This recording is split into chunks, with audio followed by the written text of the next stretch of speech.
Que beleza! Que bom que você chegou até aqui pela primeira vez ou já depois de várias vezes. Eu sou o pastor Haroldo Ferreira e você está no Segunda de Graça Podcast. E nós continuamos firme no propósito que nós começamos aqui, que é falar sobre a graça de Deus. A graça de Deus que atua em nós, através de nós, apesar de nós e das nossas limitações e muito além de nós. Esse é o nosso objetivo e a gente vai nele até quando o Senhor nos permitir. Fica aí até o final do episódio, hoje tem muita coisa legal, convidado sensacional.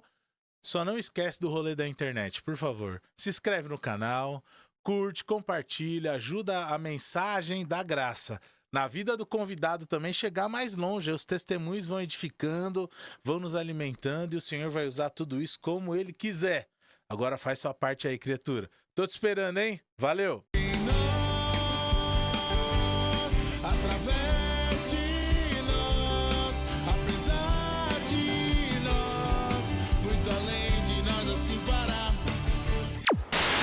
E hoje, no episódio de hoje, eu trouxe um convidado muito especial. Você sabe que eu trago muitos amigos de ministério aqui e tem que ser amigo, né? Não vou trazer inimigo, o podcast é meu, vou trazer os amigos, né? E hoje eu tenho o prazer de receber aqui, olhem ali, pastor André Prata. Fala. Seja bem-vindo, André! Valeu, mano, tamo junto, valeu, galera, um prazer estar aí hoje. Vamos ver o que Deus tem pra gente, poder compartilhar um pouquinho. Glória a Deus. O André... ele é pastor de jovens e adolescentes. Isso aí. Da PIBG, como a gente chama aqui, que é Jardim das Embuias. Aí daqui a pouco a gente vai falar um pouco mais sobre o ministério, e aí vocês vão entender como que é o rolê lá no ministério dele. E família, André, presente sua família aí, virtualmente. Minha família, eu sou casado, minha esposa se chama Ana Paula, e eu tenho duas filhas pequenininhas, tenho a Eva, que acabou de fazer 4 anos, dia 25 de novembro. Glória a Deus. E a Mel, que vai fazer 2 anos agora em janeiro. Olhando aqui um pouco pro tema, a Eva nasceu no Dia de Ação de Graças de 2021. Rapaz, olha aí. Um presente, que última quinta-feira de novembro olha ela aí. nasceu, foi bem legal. É Eva e Mel. Eva e Mel. Que legal, estão numas idades mais ou menos próximas ali, né? Sim. Vão crescer aí na Crescer. convivência, né? Essa é a nossa expectativa, que daqui a pouco Sim. passe toda a parte difícil. E Foi planejado ou Cara, não? Mais ou menos. Tá. A Eva não foi planejada. Certo. Eu não... Um ano e meio antes da gente ter a Eva, não mais de um ano e meio, uns 2 anos e pouco, eu fui fazer um exame, e aí, porque eu tenho uma doença, e aí eu fiz um exame, e esse exame deu lá que a minha chance de ser pai era 0,05%. Nossa, Andrezão, caramba. E aí, pra mim foi muito frustrante. Um baque, né? Um baque muito grande. Caramba, velho. E aí, cara, foi muito Deus, assim, 3 meses depois desse resultado, a gente pode voltar nessa história depois um pouco, porque Sim. eu recebi o exame, saí do hospital, assim, era um prédio alto, saí, olhei pro alto, assim, falei, Deus, por que eu? Né? Um questionamento ali, poxa. Aí eu cheguei em casa, aí a minha esposa falou, e aí? Falei, que já era. Já era, a gente não vai ter filho. Aí ela virou pra mim e falou assim, olha, se Deus quiser que a gente tenha, a gente tem. Rapaz. 3 meses depois ela tá grávida. Cara, glória a Deus, aí, mano. Glória a Deus. Veio a Eva. E aí eu sempre quis ser pai novo. E aí a gente começou a pensar em querer ter um filho logo, não demorar pra ter o outro, porque a gente queria que crescessem juntos e tudo mais. Mas a gente não tinha planejado ter ela quando a gente teve. Tá. Porque a Ana ainda não tinha voltado o ciclo dela, menstrual e tudo e tal. E aí, beleza, tranquilo. Só que aí nessa ela engravidou. Cara. Então assim, ela nem voltou ao período chamado fértil, né? Tá. Mas engravidou, aí Não, veio. foi mais ou menos planejado, assim, o segundo filho, Isso. né? Pra ter mais ou menos a mesma idade próximo, mas não foi exatamente planejado. Isso aí. Cara, já que a gente entra nessa história, isso eu acho que eu nunca falei aqui no podcast, né? Tipo assim, a Gabi também tinha uma condição de saúde lá que diminuía muito a possibilidade de ter filho e eu tinha outra.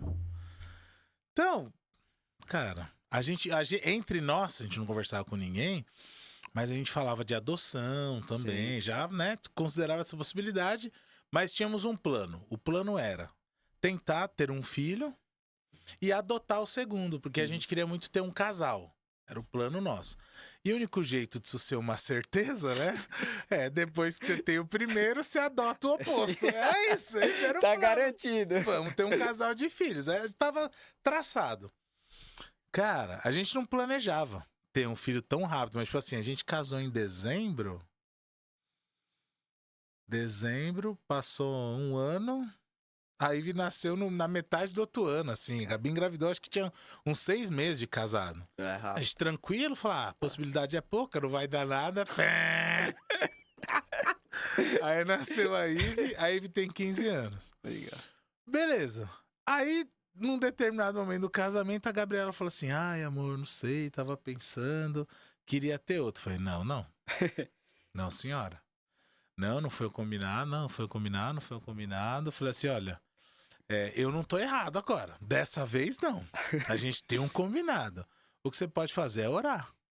Orar pra Deus mudar meu coração, porque... Sim. Aí a Ivy já tava numa idade de uns 5 anos. Ah, eu quero irmão, eu quero irmão, eu quero irmão. Aí eu falei, não, dá um cachorro pra essa menina. Não, nada de irmão. Deu o cachorro. O cachorro comeu os sapatos dela, quase matei aquele cachorro. Aí acabei dando pra uma outra mulher da rua. Ah, então dá um gato pra ela. Não, aí quando chegou um gato, a mulher da ONG trouxe 2. Vixe. E hoje eu tenho 2 gatas em casa até hoje. E ela orando. Aí ela apelou. Colocou a Ivy pra orar. A Ivy orando. Aí eu fui pra uma ministração no Hagai lá, mano. Certo. Lá em Campinas, lá do Instituto de Liderança Avançado lá. Aí lá tem uma das palestras que é sobre família. Aí lá Deus pegou. Caramba. Falou, não, cara, tá na hora, é isso mesmo e tal. Aí eu cheguei e falei... Aí então o Noah veio dentro De todo desse esse processo. mais ou menos. Só que aí a Ivy, quando o Noah nasceu, a Ivy tinha 7 anos.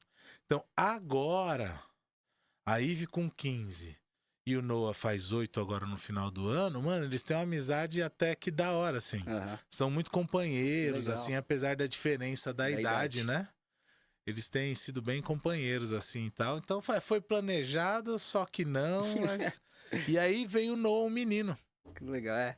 Veio o que vocês queriam. Veio o casal, velho, você Que acredita? bênção, cara. Deus fez do jeito dele e foi o melhor mesmo, assim, pra nós. Então essa era só pra apresentar a família do Max. Já entrou nos testemunhos, nas histórias e tá tudo certo.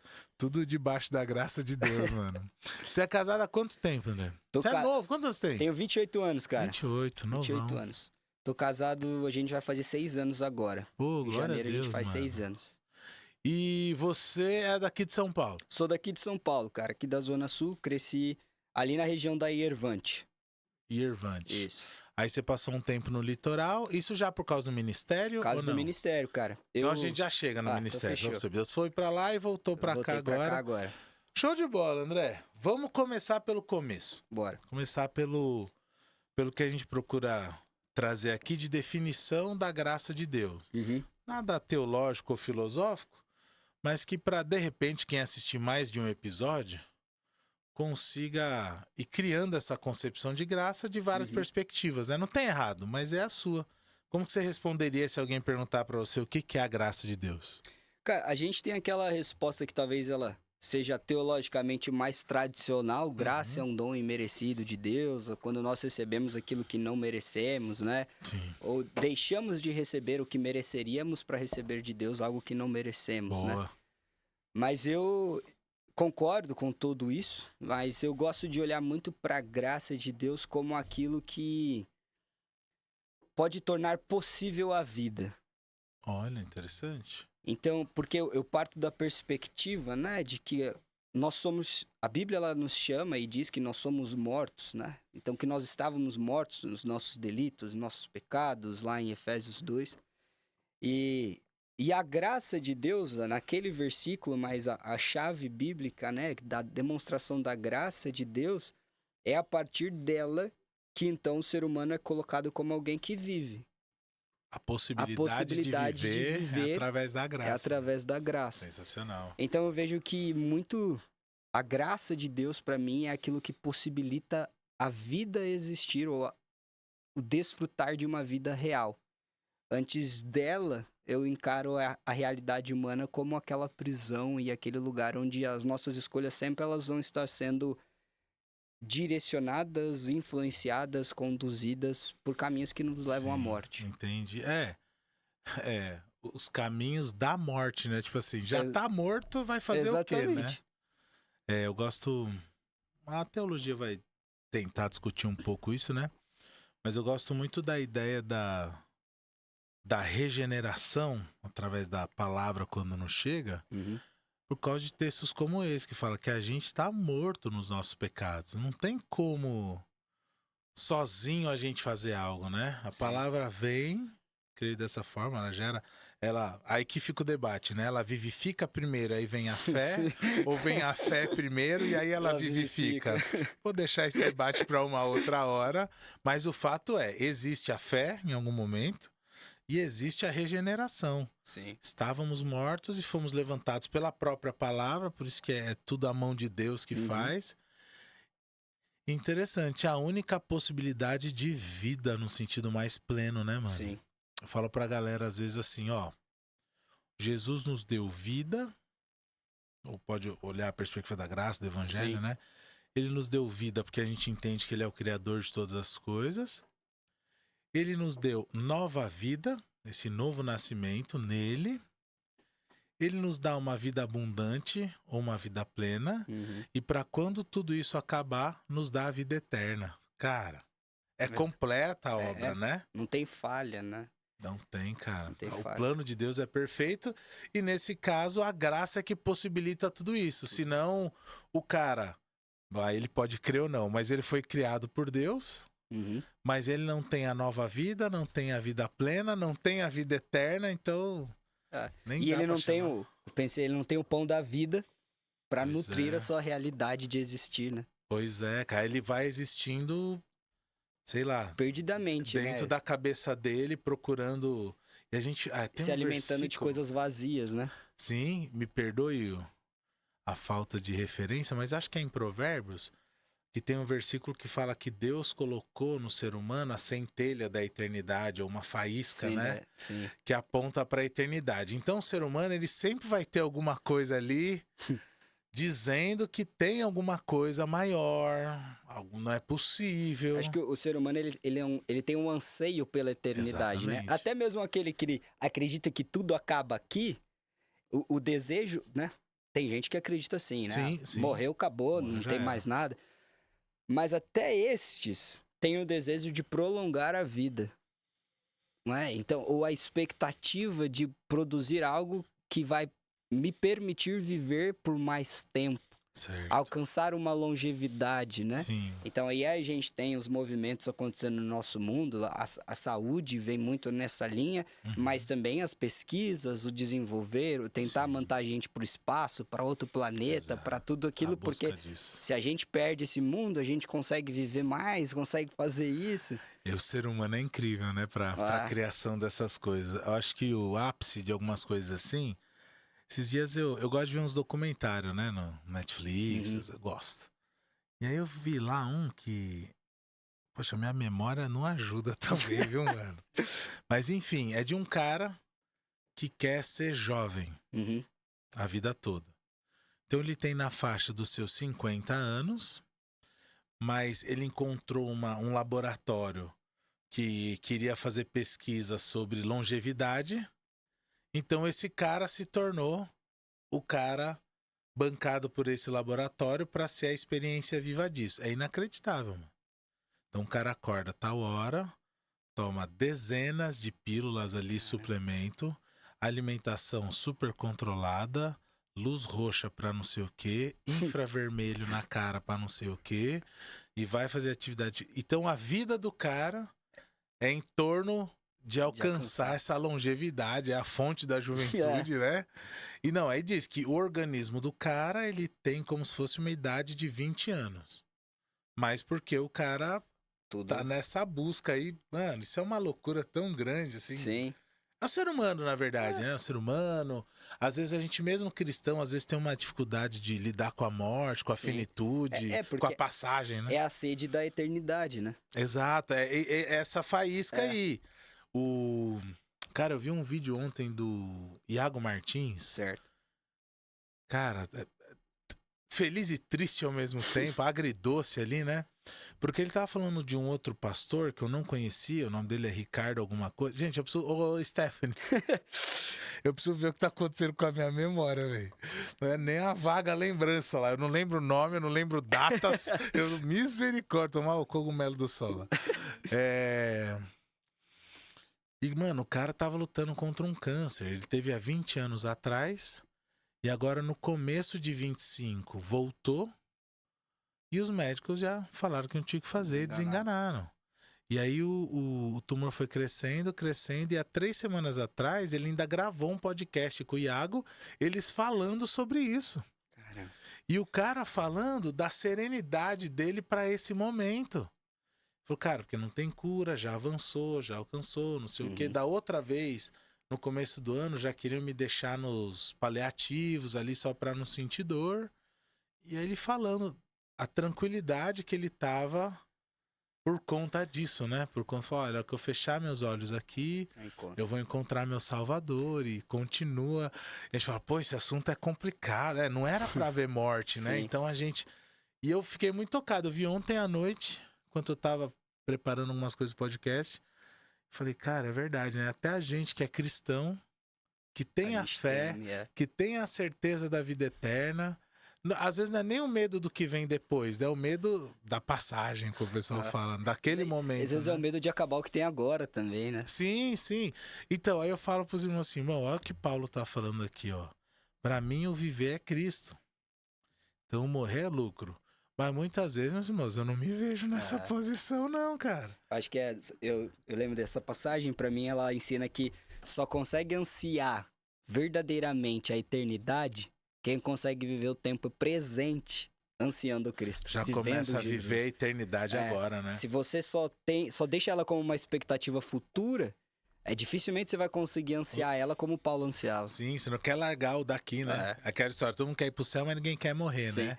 Uma vez eu vi um cara falando, até porque nosso mundo tem muita coisa ruim. Mas, se tudo nele fosse ruim, ele não teria sido criado por Deus. Sim. Então, viver aqui tem seus aspectos bons. Claro, exato. Tem suas coisas gostosas, né? Concordo. E lidar com o fato de que deixar este mundo também tem coisas que farão falta, né? No sentido de olhar para as coisas boas e belas que Deus criou. É um negócio legal que você falou da... Esse agridoce também, né? Não tem só coisa ruim no mundo, né? Foi distorcido pelo pecado, mas ainda permanece, né? Mas aí a outra perspectiva é também, mano, imagina como é na presença de Deus, né? Essa é a perspectiva que tem que ser mudada, né? O John Piper, ele fala que muitas pessoas que ele aconselhou que tinha que lidar com vício, ele falava de um texto... que obviamente eu não vou lembrar onde é, mas é bíblico, Pessoal, depois procura aí no chat GPT, ele vai te dar a referência. Eu vou dar um tequinho do versículo, você procura o resto. Não, mas acho que é Salmos, que ele fala que na tua presença há delícias perpétuas. Então assim, cara, tudo que a gente conhece de bom aqui na Terra, pô, imagina na presença de Deus. Primeiro que já vai ter ausência do ruim. Então não vai ter choro. Não vai ter sofrimento, não vai ter... E aí Deus não deve nada pra ninguém, né? O pastor Jordival falou aqui na outra semana. Ah, não, eu quero ir pro céu, não quero lembrar de nada dessa vida. Não quero lembrar que eu andava de Fiesta.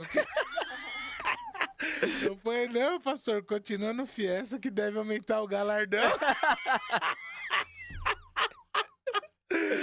Então, além de ter a ausência do ruim... Você tem a presença extrema, não sei dizer total, do bom, cara. Então...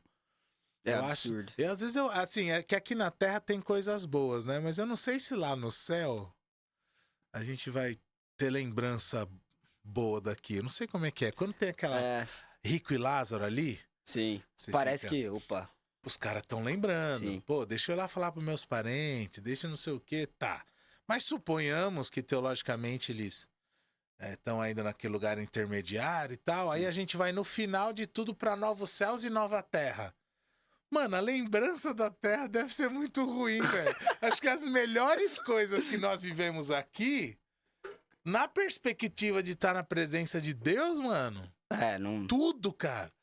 supre tudo. Perde o seu valor, né? Não precisa de luz, a glória dele ilumina o lugar. Sim. E vai tudo sem harmonia, tudo em paz. Cara, Aí é o que você falou, tá certíssimo, mano. A gente precisa ter mais dessa perspectiva, trazer mais pra nossa vida a eternidade. Você assistiu aquele filme Paulo, Apóstolo de Cristo? Sim, assisti. Filmaço. E aí você vê que Paulo ali no fim da vida, mano. Ah, não, cara, vocês não estão entendendo nada. O negócio é amor. É amor, é amor. Vamos viver. E o cara tá indo pra morte e falando do amor de Deus pro cara ali. Não lembro agora o cargo dele lá, mas ele era chefe lá. Centurião. Da onde ele ia ser executado, né? E ele falando pro cara. Mano, eu acho que é exatamente isso. Paulo, ele fala assim, né? Ele falou, olha, eu por mim eu já queria ir. Eu tô aqui porque ainda tem algum benefício pra vocês, dá pra ensinar vocês e tal, mas por mim, cara, eu quero é ver meu Criador, cara. Sabe as conquistas que eu tive nessa vida? Sou da tribo de Benjamim, salvo engano, fariseu, Gamaliel, mano, isso tudo eu considero esterco, cara. Lixo. E é pelo isso. conhecimento de Cristo, velho. E o que eu vejo é isso, que a gente hoje, e não só hoje, né? Acho que a história da igreja, talvez foi o desafio de todo cristão, é o desafio de todo cristão, é conseguir considerar todas as outras coisas assim, né? Tem uma frase, eu não sei de quem é também. Ué! É contagioso, hein, gente? É contagioso. Entrevistar os negros de máscara agora. Que ela diz assim, não deixe para começar a viver a eternidade quando ela chegar. Nossa, sensacional. Então, porque existem aspectos da eternidade que eles podem ser vividos desde já. Então, quando a gente olha para essa expectativa ou para essa realidade, aquilo que tem valor para nós, que não deveria ser considerado esterco, são as realidades da nossa eternidade que nós já podemos viver elas hoje. Então por exemplo, a gente pode buscar uma vida de comunhão com Deus desde já. Sim. A gente pode amar a Deus desde já. A gente pode caminhar de maneira que agrada a Deus desde já. Sim. A gente pode buscar as coisas que têm a ver com o reino dele desde já. A gente não precisa esperar nosso encontro com Cristo final para viver essas e muitas outras realidades, né? Só que eu acho que o que muitas vezes nos impede nesse caminhar é que as outras coisas que a gente pode conquistar na Terra, elas não são estercos pra gente, mas elas são de grande valor, né? E aí entram valores que muitas vezes nos fazem não querer um encontro com Cristo, né? Então, eu lembro que eu tinha muito na cabeça a ideia, né? E eu acho que a maioria dos crentes solteiros, eles pensam assim, Jesus volta... Só espera eu casar. Depois que eu casar. Aí eu brinco com a Ana, né? Eu falava, Deus, quando eu casar, você pode voltar. Aí a gente casou. Aí depois eu falei, não, mas depois que eu tiver meus filhos, aí você volta. Sim. Aí hoje, a perspectiva, eu falo com a Ana, a gente no culto domingo agora, o pastor da igreja falou, a gente quer, se Jesus voltar hoje, você quer, né? Amém? Aí eu falei, amém. Aí eu virei pra ela, já tô com você e com as minhas filhas, se ele voltar agora tá tudo certo. Bem, Aí eu falei, agora, se elas passarem ali, chegarem aos seus 10, 8 anos, aí ele pode esperar um pouquinho, porque elas precisam entregar a vida delas pra Jesus primeiro. Aí, depois ele volta. Olha, a gente é muito engraçado, né, mano? Como a gente vai... Não, peraí. Aí eu falo, agora, Jesus, você pode... Se quiser, minhas filhas conhecendo o Senhor, entregando a vida pro Senhor, tudo mais... Aí você pode voltar antes delas casarem, namorarem, que não tem problema nenhum. Pode voltar antes. Elas não precisam casar, não, nada disso. Tadinhas. Tá tudo em paz. Sei bem como é. Imagina minha filha com 15 anos, Nossa, é doido, cara. Eu fui assistir a Sons da Missão, que é a cantata da Cristolândia. Foi lá na Batista da Liberdade. E chegou lá, eu encontrei um moleque aqui da Zona Sul, da Igreja Maranata. Falei, mano, você tá como? Tá de condução? Tô, eu também. Então vamos embora junto. Aí viemos embora junto no caminho. Aí a gente começou a falar de uma pessoa. Falar, sabe quem é fulano? Ele que tá cuidando da banda lá e tal. Aí eu falei, eu sei, fulano não é o... Aí ele quis tentar lembrar. Aí ele queria lembrar a palavra genro. Ok. Ele falou, não é o genro do fulano de tal? Aí ele expressou assim... Ele falou, como é que chama aquele cara que namora sua filha? Eu falei, chama cadáver infeliz. Aí ele falou, não, calma, não, assim, de graça. Falou, não, eu tô só querendo lembrar o nome. Foi o nome de quem, mano? Falou, não, o nome do cargo, o nome o cara que é namorado o genro. Ele não é genro de fulano? Eu falei, é ele, mas você já me deixou nervoso com essa história aí. Eu já falei, não esquece, de vez em quando eu falo nos encontros de juventude. Eu falo, eu tenho uma arma, uma pá e um álibi, então você não me provoca, não. Mas, então, imagina na adolescência os conflitos normais da adolescência, né? Mas a gente tem um pouco dessa perspectiva. Você começou a falar, eu ia pontuar. Lembrei. O lance daquela visão, entendimento escatológico, né? Do já, sim, mas ainda não. Então, assim, tirando a parte do ainda não, que são as questões mais escatológicas da vinda mesmo de Jesus para buscar a igreja e tudo isso aí, mano, todo o resto do reino de Deus dá para viver no já. No já. Né? Nessa perspectiva de buscar em primeiro lugar o reino de Deus e essa busca pela santidade e o serviço e todos esses elementos, a armadura de Deus, fruto do Espírito,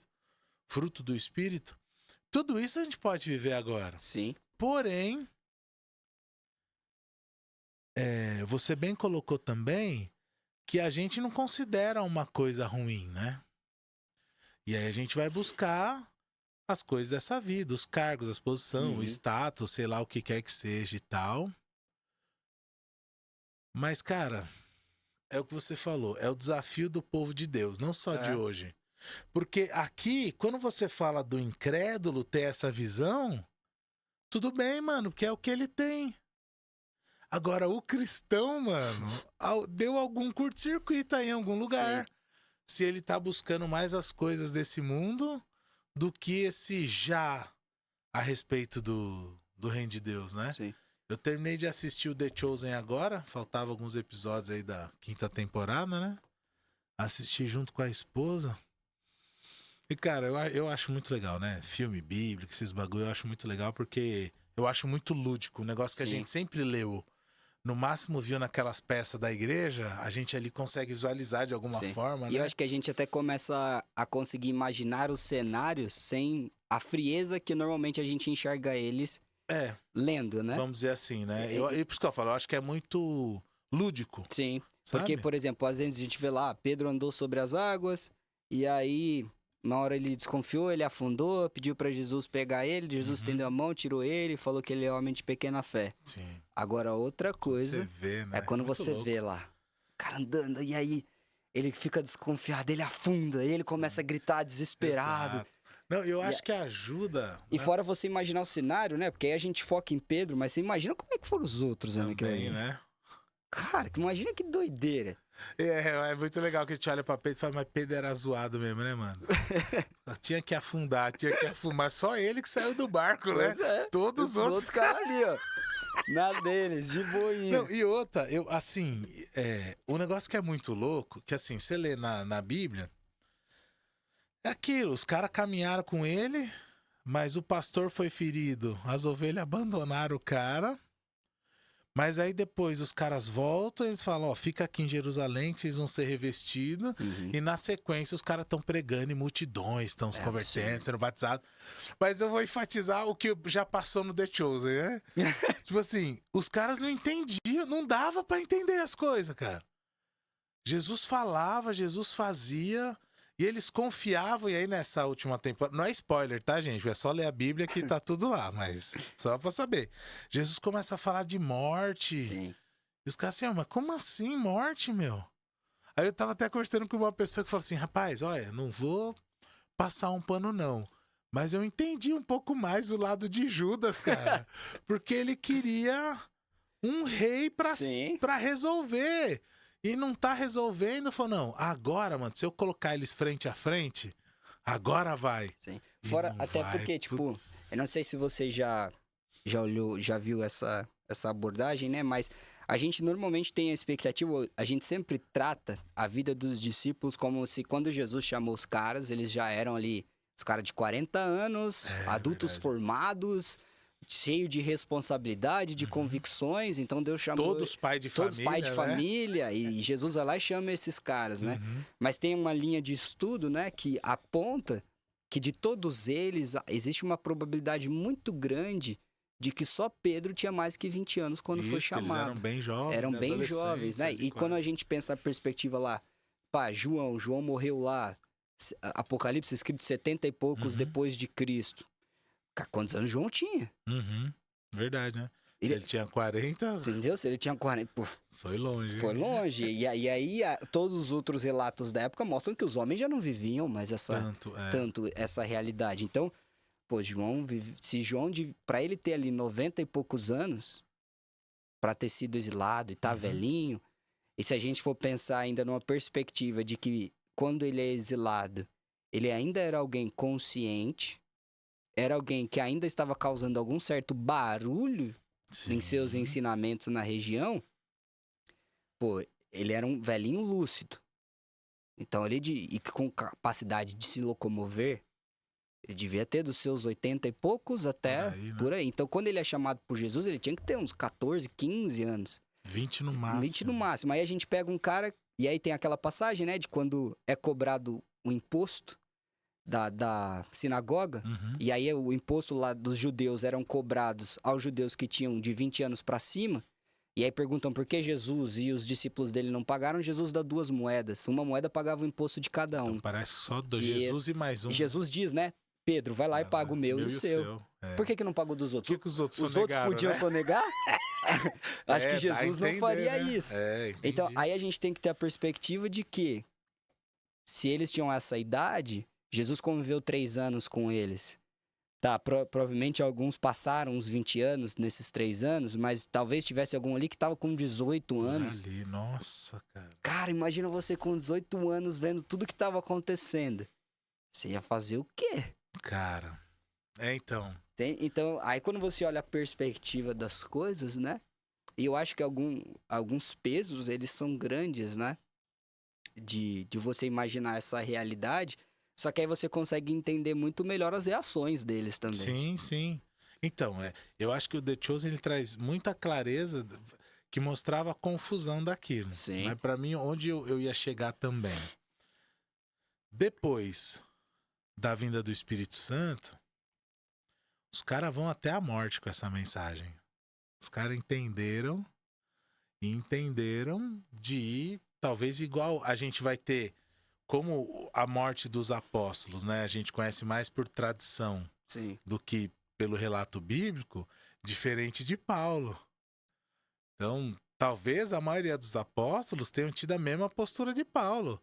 Corre daqui, pedrada de lá, e naufrágio daqui, e vai, tenta. Tudo bem que os caras não era para viajar o mundo pregando, mas pior ainda, né? Se os caras ficassem só em Jerusalém ali, Judéia e Samaria, mano, imagina a perseguição, o nível e tudo mais. Talvez foi parecido com Paulo. Mas hoje, mano, pra gente que às vezes olha pro Novo e às vezes pro Antigo Testamento, a gente olha com mais rigor ainda, né? Como tinha um coração duro esse povo, viram os milagres e ainda desobedeceram e tal. Cara, hoje a gente tem todos os recursos a mais que os caras não tinham, né? A gente tem a própria compilação, né, do cânon da Bíblia. A gente tem o João que foi preservado para poder escrever as coisas do fim. E beleza, aí tudo isso se tornou a Bíblia Sagrada. Então hoje nós temos a Bíblia, nós temos o Espírito Santo nos habitando, coisa que os caras só tiveram a partir da ascensão de Jesus e a vinda do Espírito Santo. E a gente escolhe as coisas do mundo, velho. A gente se deixa embaraçar pelas coisas dessa vida, como diz o texto. A gente tem os livros para nos explicarem as passagens difíceis, tudo, as doutrinas, tudo. Tudo. E aí eu faço esse jogo, acho que eu já falei uma vez isso aqui, mas paciência. Que às vezes a gente é muito duro para julgar os apóstolos que não entendiam, o Pedro que, né, e tal. E com o pessoal do Antigo Testamento a gente é mais duro ainda, né? Sim. Aí eu fico imaginando se em alguma dimensão, né, eles tivessem a possibilidade de nos ouvir hoje, né? E aí a conversa é assim, fala, deixa eu entender. Vocês viram toda a nossa história, todos os erros que a gente cometeu. vocês viram profecias, vocês viram o cumprimento da profecia, então o Messias veio, viveu, morreu, ressuscitou, foi pro céu, mandou o Espírito. Agora o próprio Deus habita dentro de vocês através do Espírito Santo. E ainda assim vocês cometem os mesmos erros que a gente. Cara, aí eu falo, mano, o juiz é maior sobre nós, Sim. cara, não é sobre eles. A gente tem muito mais entendimento. Lembro uma vez Cara, que loucura. eu nunca. Foi a primeira e última vez que eu vi uma pregação sobre Enoque. Enoque, olha aí. E aí o pregador, né, falou tudo sobre a vida dele, o que dá, olhando pra Bíblia, porque é muito pouco. Sim. E aí ele falou, né, um homem que a Bíblia diz muito pouco lá no Antigo Testamento, ele aparece na galeria dos heróis da fé, Sim. lá depois, tudo.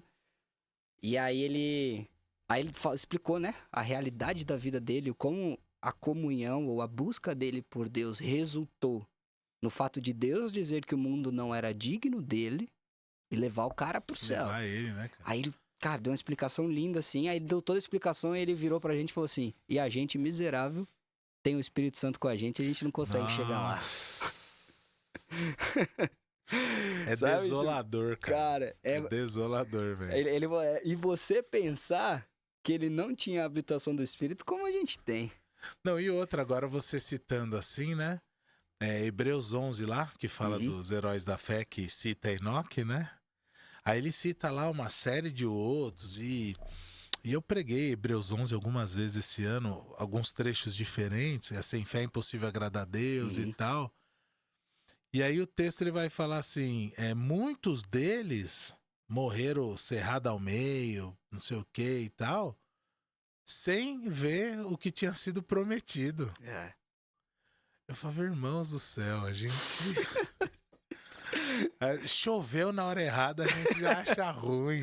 Cara, aí o texto vai dizer que o mundo não era digno desses caras. Agora, entre esses dos quais o mundo não era digno, eles tiveram uma morte natural. Enoque nem isso, Nem cara. isso, cara. Enoque andou com Deus e Deus o levou pra si, cara. É doideira. Doideira. Nossa. É humilhante. É humilhante. Ontem o JP pregou, ele sempre fala, né? Quando ele veio no podcast, ele falou também o lance da justiça e da misericórdia. Deus não deixou de ser justo. Ele é misericordioso.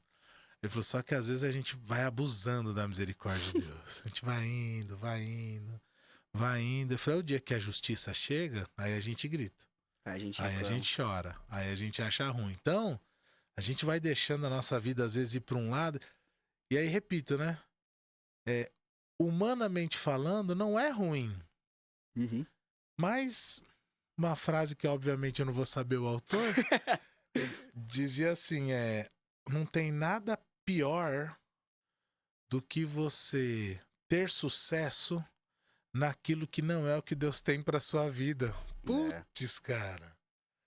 Aí você vai ter sucesso, vai ter o que você quer, talvez fama, dinheiro, status, sei lá o que cada um tá correndo atrás. Só que não foi nada isso que Deus planejou. Sim. Tem um vídeo, mano, na internet, já viu? Que é tipo alguém chamando os crentes pro acerto de contas. Não vi. Nossa, vou te mandar depois, cara. Vou te mandar. E vou dar um spoiler também. É sensacional. Porque o cara chega lá, pastor fulano? O cara fica só olhando, ele, pastor fulano? Ele falou, não sou pastor não, eu sou um administrador lá e tal. Ele falou, não, mas eu não te chamei pra ser administrador, eu te chamei pra ser pastor. E aí o cara fala, não, mas eu fiz isso, mas olha o que você faria se... Cara, aí depois vem o pastor. E, mano, só pra você entender o rolê que é. O quanto que é ruim a gente ter sucesso naquilo que não é o que Deus tem pra nós, né? É uma loucura. E assim, agora um bom ponto, voltando pra onde começou essa confusão toda, não é com o incrédulo. É aquele lance de Paulo para Timóteo. Eles podem. Sim. Eles não enxergarem, eles não entenderem.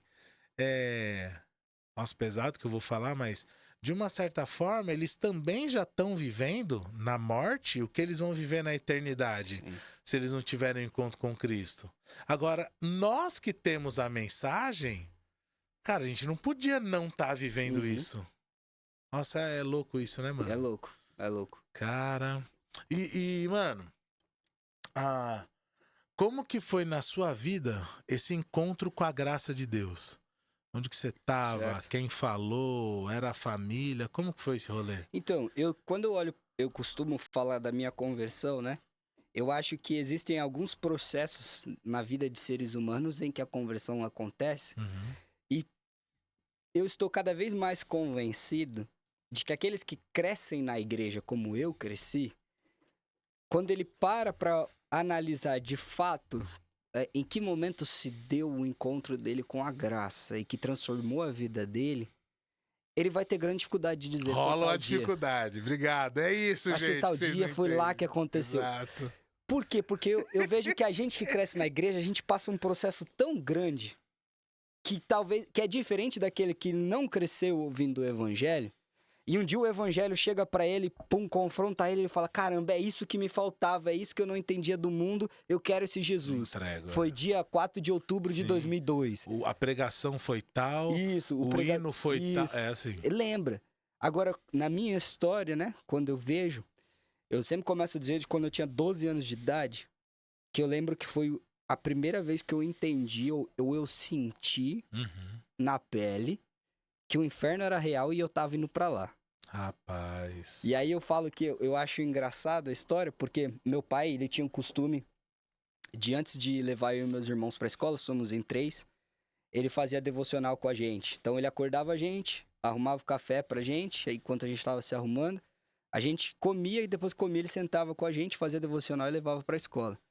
E todo dia um de nós tinha que ler a passagem que ele ia falar com a gente. Meu pai é o tipo de cara que é apaixonado em provérbios, então eu acho que eu estudei provérbios com ele assim várias vezes. E a única coisa que eu lembro desse dia é que era a minha vez de ler a Bíblia, era uma passagem de provérbios, mas eu não lembro o que foi que eu li e o que meu pai falou. Eu lembro que quando eu comecei a ler, cara, me deu um medo. Mas medo assim de pavor, sabe, cara? E eu lembro que eu comecei a tremer, eu comecei a suar, eu não consegui ler. Aí meu pai perguntou o que estava acontecendo, eu falei: pai, não tô conseguindo ler. Aí ele pegou, leu, fez a devocional, levou a gente pra escola. Cara, eu lembro que eu fiquei esse dia inteiro na escola, só pensando: eu vou pro inferno. É real. Esse é o meu lugar. E aí eu entrei, então, depois disso, como um bom filho de crente, alguém que cresceu na igreja, eu sabia o que eu precisava fazer pra sair do inferno. Eu tinha que entregar minha vida pra Jesus. Então, só que eu não podia fazer isso imediato. Aí eu fui pra escola. Aí, porque eu aprendi que era de joelho, na minha cama. Uma oração, né? tudo. Aí eu fui pra escola, só querendo voltar pra casa pra ajoelhar na cama e orar. Aí eu voltei pra casa, a primeira coisa que eu fiz, cara, fechei a porta do quarto, ajoelhei na cama, eu disse: Jesus, minha vida é sua, entrego minha vida pra você é meu salvador, tudo mais. Me livra do inferno. Isso. Não mudou meu sentimento, mas eu pensei, mas eu fiz o que era pra fazer. Cara, só que aí eu fiquei dos 12 anos até meus 16 anos com uma crise muito grande. Porque essa sensação de ir pro inferno, ela era constante na minha vida, assim. E aí, tinham momentos que por conta desse medo de ir pro inferno, eu me apegava muito às coisas da igreja, porque eu achava que era isso que eu precisava pra ser salvo. Então, eu lia a Bíblia, cara, eu participei de tudo que dava para participar na igreja, cara. Então, eu fiz de tudo que eu podia, assim mesmo, pra poder... Porque eu sempre sentia, eu já fiz a oração, por que não tá mudando? Sim. E aí eu entendia que tava faltando algo que eu ainda não tava fazendo, né? Então eu me engajei muito nisso. Dos meus 12 aos 16 anos, eu li a Bíblia 3 vezes. Caramba. E aí, tipo assim, já é difícil ler a Bíblia toda. Sim. Mas quando você pega um adolescente nessa faixa etária, mais difícil ainda. Sem dúvida. Mas eu tinha muito medo. Então eu lia, eu lembro que até hoje, meu livro da Bíblia favorito é Daniel, né? Eu jurava que era Provérbios. E aí eu lembro que Daniel tirava pra orar 3 vezes no dia. Então, tipo assim, eu parava pra ler a Bíblia 3 vezes ao dia, orava, tentava. Ritual, cara, hein? era tudo aqui pra ver se funcionava. Ao mesmo tempo que quando essas coisas me frustravam, eu me entregava então para as coisas e as oportunidades que o mundo me dava. Caramba, então a crise foi Isso. de um extremo A pro outro. Porque cara. quando eu deixava de buscar essas coisas, eu também sentia uma leveza no jeito de viver. Entendi. Então, porque eu era tão intenso em ser o bom crente para que Deus me salvasse, que quando eu desligava a cabeça disso, eu me sentia leve para poder só viver, né? Só fazer as coisas do jeito que eu queria. E aí, eu caminhava pelas influências que eu tinha, meus amigos e as oportunidades que me vinham, né? Com 16 anos, eu lembro que eu tava nessa angústia muito grande. E aí, eu tinha um professor de física na escola, Edgar, que ele era ateu. E aí, eu comecei a conversar com ele sobre as minhas questões. Ele era um cara que eu gostava muito, muito gente boa. Difícil dispensar um professor de física, gente boa, mas ele era muito gente boa. Os caras é mais de exatas, né? Não tem... E aí, a gente começou a conversar. Aí eu comecei a gostar de uma matéria que ele dava, que me despertou o interesse por causa de uma notícia de jornal. Cara... Você pesquisar, 2013, saiu uma notícia que falava sobre física quântica. Que na Rússia tinha um laboratório e eles estavam estudando a célula de Deus. Ah, tá, célula de Deus. Sabe, que ali eles entendiam que de onde o universo veio, que se eles provassem aquela célula, ou provassem aquilo ali, eles conseguiam provar que o mundo veio daquilo. Não tem um criador. Né? E aí isso me chamou a atenção. Aí eu fui conversar com ele. E aí daí, cara, aquilo que a gente fala que na igreja chama discipulado, o cara ele fez comigo. Então toda quinta-feira à tarde eu ficava na escola. E ele ia me dando livros, ia me dando coisas. Cara, olha. Com 17 anos eu me convenci que isso foi janeiro ali de 2014, depois de um tempo de férias. Eu me convenci que Deus não existia. E aí eu falei, não, Deus não existe. O meu problema não é que eu vou pro inferno. O meu problema é que eu fui criado aprendendo isso. E agora que esse Deus não existe, eu não tenho mais esse destino. Então... Às vezes eu falo, não é uma crítica, é só uma leitura minha, que existe o ateísmo funcional. Sim. Que é tipo assim, é melhor que Deus não exista. É. Aí nesse caso que você tá falando, porque se Deus não existe, não tem inferno. Tem inferno. Então se Deus não existe, eu não preciso mudar de vida. Exatamente. Se Deus não existe, não tem uma moral a ser seguida. Se Deus não existe, eu defino o que é certo ou errado. Sim. Então é melhor que Deus não exista. Acho que você chegou um pouco nesse lugar aí, né, sem querer. Né? Exatamente. E aí... Cara, 17 anos, terceiro ensino médio, tava em abril, eu descobri um tumor na garganta. Não fumava, não nada assim, cara do mas céu, eu descobri que tinha um tumor na garganta, né? Ele tava grande, eu descobri porque eu vi no espelho, cara. Mano, fui fazer bochecho, sabe? Pum, aí quando eu olhei a boca, eu vi um pus aqui, assim. Tá bem aqui no fundo, assim, um pus e um buraco. Eu falei, ué, tem um buraco e um pus na minha garganta, mãe. Sem dor, sem nada. Eu tinha muita... Médicos falavam que era amidalite, né? Então você tinha muita dor de garganta. Muita dor de garganta. Aí cheguei no hospital, no otorrino, aí ele olhou, cara, é um tumor. A gente tem que tirar, ele comeu suas amígdalas já e tudo. Misericórdia, mano. Aí ele falou, olha, depois a gente vê se é benigno, se é maligno, mas é um tumor. É um tumor, a gente tem que tirar ele daí. Aí imagina você, 17 anos, recebe uma notícia dessa. Acabei de virar ateu, já começou desgraçado. Nossa, eu fiquei assim... E eu tinha marcado... E o coração, nessa hora aí, tipo... Pois é, eu tinha marcado pra falar pros meus pais que eu não cria em Deus em julho. Deus amado. Aí veio a notícia e eu falei, vamos esperar. Vamos esperar. Depois a gente resolve isso aí. Agora não precisa. Nossa, é a gente sendo humano, né, velho? Aí, cara... O ser humano é... Beleza, fiz a cirurgia lá e tal. Foi uma cirurgia complicada, porque ele mexeu tudo lá, tirou. Quando eu acordei antes, no pós-operatório, tá. eu tava na sala de observação, era pra eu acordar um tempo depois, eu acordei antes, só que acordei todo sonolento. Tá. Eu percebi que eu tava acordado e eu comecei a sentir coisas na garganta. Claro. Aí eu comecei a sentir muita saliva, comecei a cuspir, só que eu tava cuspindo, era sangue. Horrível, véio, era sangue. E aí o acesso, sei lá. Não é acesso, ele tinha feito... Quando você coloca o foguinho pra queimar o negócio, pra cicatrizar... tá. Cauterizou. Cauterizou a ferida. Isso. E aí eu fiquei fazendo isso, só que tava ainda lá. E aí abriu. Aí começou a sangrar. Aí até a enfermeira vê que eu tava assim. Aí vai, volta, Cara, tudo. e você meio que um pouco Pô, sem consciente. pedir ajuda, sem nada, porque eu não conseguia falar. Eu sabia que eu tava acordado e o que tava acontecendo. Jesus Cristo. Aí, cara, beleza, passou isso, fui pra casa pra recuperação, né? Eu era bem bagunceiro na escola. E na minha sala. Ninguém tem medo do inferno Pois à toa. Aí.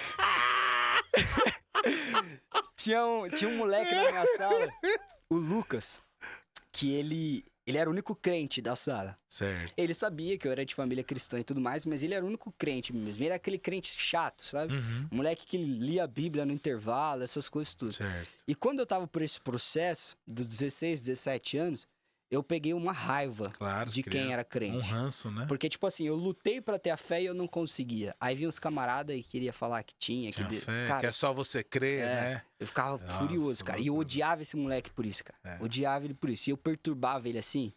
Acontece muito demais. com quem sai da igreja. Às vezes rola um ódio assim, Sim, né? E eu perturbava a vida dele muito, assim. Coitado. Cara, tô na recuperação, chega ele e o pastor de jovens da igreja dele na minha casa. Na recuperação da cirurgia. Ele nunca tinha ido na minha casa, nada assim. Descobriu de algum jeito. Aí chegou lá. Eu me assustei, nenhum outro amigo meu tinha ido me visitar. Aí ele entra e tudo, eu falei, o que esse cara veio fazer aqui, velho? Me encheu o saco aqui agora, na base da escola? Aí ele veio e começou, pô, trouxe meu pastor, falei com ele que aconteceu com você, a gente queria orar por você e tal. Eu falei, beleza, tô acostumado, esses bagulho de crente e tudo mais. Vamos lá. Aí foram, oraram e tal, ficaram conversando, aí ele chegou pra mim e falou assim, cara, você... Isso foi em abril, né? A cirurgia saiu no final de abril. Eu ia perder o restante do semestre letivo todo da escola. E aí, pra recuperar depois, ia ser praticamente impossível, né? E aí, porque eu perdia as primeiras provas, ia perder as seguintes, e só ia voltar depois das férias do meio do ano pra escola. Difícil. Aí, ele chegou pra mim e falou assim, ó... Falei com a tia Kate, que era a dona da escola.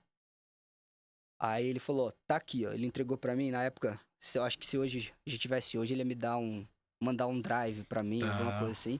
Mas ele entregou pra mim um fichário, cara. Fichário. Com todas as anotações, resumos de todas as aulas, todas as matérias. Lucas? Todas as matérias que eu perdi. Falou, já falei com ela. Ela liberou eu ficar com você terça e quarta na escola de tarde. Pra a gente rever e estudar tudo isso juntos. E você fazer as provas dessas que você perdeu depois. Aí eu olhei assim e falei, por que esse cara tá fazendo isso? Tipo, era terceiro ano de vestibular, eu ia perder meu último... Não tinha como, eu ia ter que fazer de novo. Ele tava estudando pra medicina, ele era bolsista na escola, eu estudava de graça, tava estudando pra medicina, ia gastar 2 dias dele pra estudar comigo. Eu falei, o que esse cara tá querendo fazer isso, cara? Aí eu olhei assim, eu falei, não boto fé. Não vai acontecer isso. Ele vai me dar esses resumos e já era. Cara, voltei pra escola em agosto, era isso. Terça e quarta. Ficava na escola, estudava comigo. Terça e quarta, ficava na escola, estudava comigo. Aí, cara, ele tinha um grupo pequeno na casa dele, que era de quinta-feira à noite. Aí ele me chamou, eu comecei a ir com ele lá. E aí, cara, a atitude dele me constrangeu. Alguma coisa mudou. Eu falei não é mais assim, religião, não é obrigação. Falei, cara, a minha luta foi, se eu falo que o que ele acredita é mentira, não existe, por que ele tá demonstrando esse amor por mim?